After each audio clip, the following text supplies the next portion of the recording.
to the best of TV Burp. Hugh Fernley-Whittingstall shows us his killer finger on River Cottage. Come on. Man practices the rhythm method of contraception with a specially adapted you-know-what on Holby. That must be a real hit with all the other patients.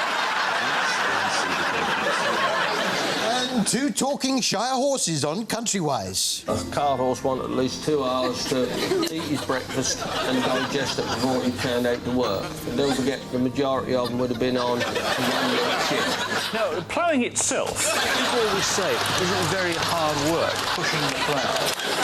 I wonder how Bernie Nolan is getting on learning how to sing opera. Yeah, she's got the hang of it. And I particularly liked her fuzzy ball song about her fuzzbuster. You know that thing you use to remove fuzzy balls from your jumper? You know, the fuzzy ball song.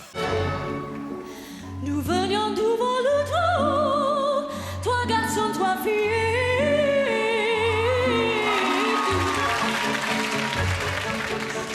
Sur la pelouse, il faisait beau. The fuzzy ball song. It is difficult to get some of those opera notes. I thought Darius was cheating a bit by using his fingers. Quella chioma, quell'aria brillante, quel vermiglio d'onesto color, quel vermiglio d'onesto. I thought I saw a fuzzy ball, a fuzzy ball, a fuzzy ball. And halfway through his song, Darius fell in love with his right hand. Quella chioma, quell'aria brillante.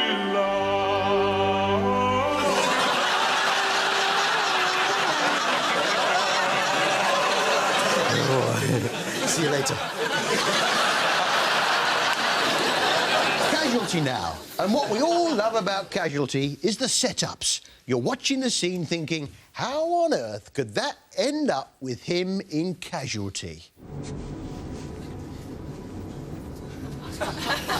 It's upside down.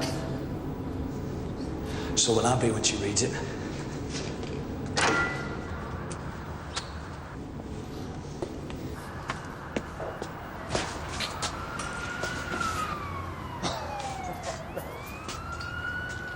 You're not serious?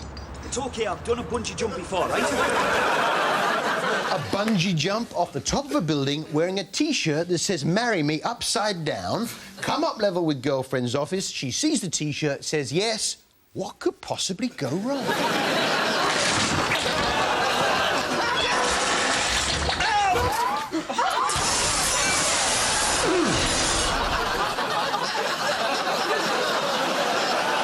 Foolproof.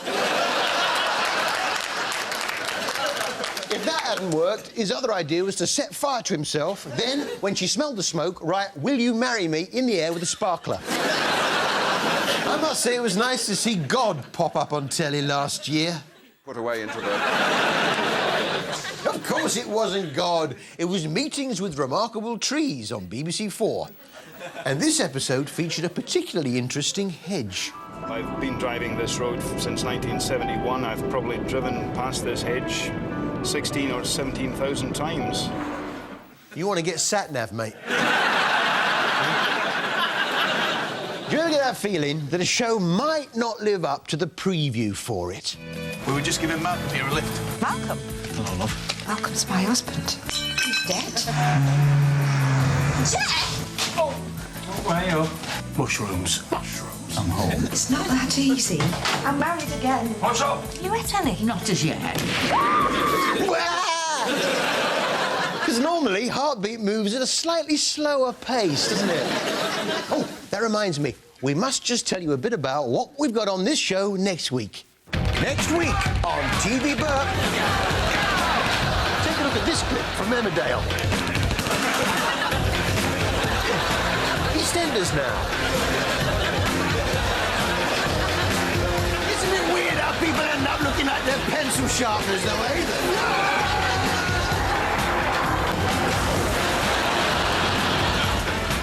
Did you see this on Diet Doctors? There's only one way to find out. Fight!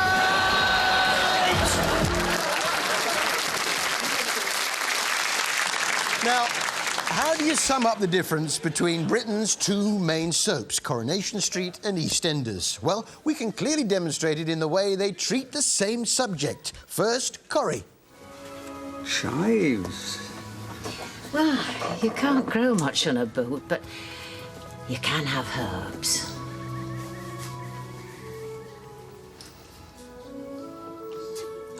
This is fantastic. It's just scrambled eggs on toast. No, I have eaten scrambled eggs on toast before, but this is in a league of its own. I grate a little parmesan in. Parmesan? And the bread? Toasted granary. I like the chewy bits. Well, this has set a new standard in scrambled eggs for me. And now EastEnders. Okay, I'll get that done. What is it? Oh, it's an omelette. That's pretty much it in a nutshell.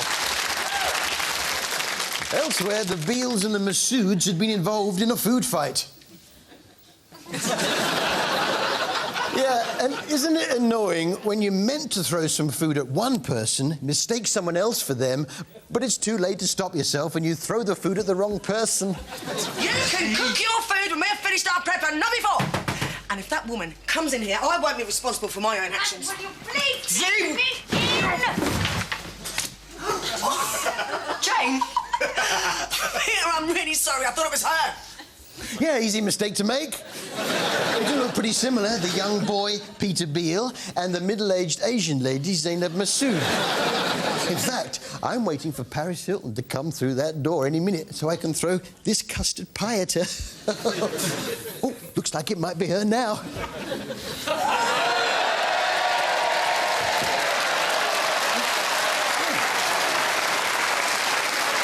Sorry, Ronnie.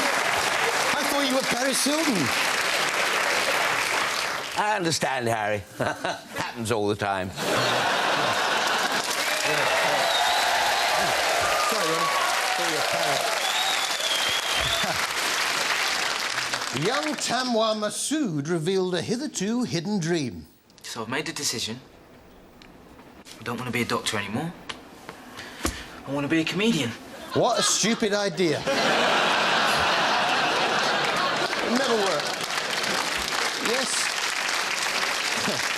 Yes, it was stand-up comedy mania on EastEnders this week, not only for Tamwa, but for Ian Beale's wife, Jane. And as her and Tamwa arrived at the comedy club for their gig, I thought I spotted a familiar face. OK, Joe Hill there, ladies and gentlemen. The secret love child of Joe Brand and Harry Hill. Yeah, I tried to keep that quiet. Hey, me and Joe Brand. We haven't made this up. It's an actual EastEnders storyline.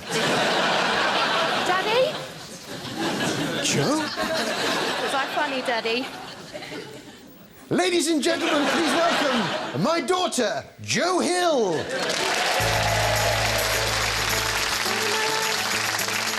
An old cold run-down tenement slum.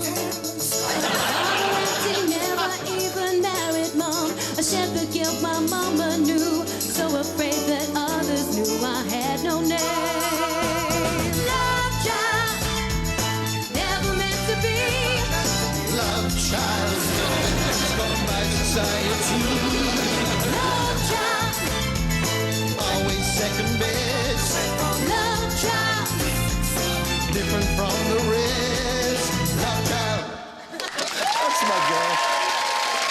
Well, that's all from us. See you next week.